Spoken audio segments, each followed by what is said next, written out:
Ahmedabad civil હોસ્પિટલમાં મુખ્યમંત્રી આનંદીબેન પટેલે નવા ટ્રોમા સેન્ટરનું ઉદ્ઘાટન કર્યું હતું. આ ટ્રોમા સેન્ટર 125 કરોડના ખર્ચે બનાવવામાં આવ્યું છે, જેમાં 40 ઓપરેશન થિયેટર છે અને 300 બેડની સુવિધા છે. સાથે જ અત્યાધુનિક સાધનો પણ આ ટ્રોમા સેન્ટરમાં ઉપલબ્ધ છે. મુખ્યમંત્રી આનંદીબેન પટેલ સાથે આરોગ્ય મંત્રી નીતિનભાઈ પટેલ, ભાજપ નેતા શંકર ચૌધરી સહિતના મહાનુભાવો ઉપસ્થિત રહ્યા હતા.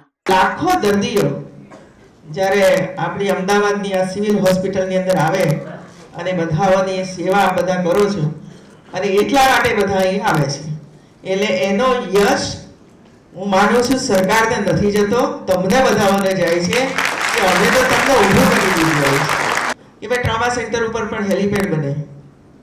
મેં કીધું હેલિકોપ્ટરનું જલ્દી આપો, નહીં તો તમને 4 વર્ષે નહીં મળે. હેલિપેડ તૈયાર થઈ જશે પણ હેલિકોપ્ટર નહીં મળે. ઉલ્લેખનીય છે કે ઓગસ્ટ 2010માં વડાપ્રધાન નરેન્દ્ર મોદી જ્યારે ગુજરાતના મુખ્યમંત્રી હતા ત્યારે તેમણે સિવિલ ટ્રોમા સેન્ટરનું ખાતમુહૂર્ત કર્યું હતું.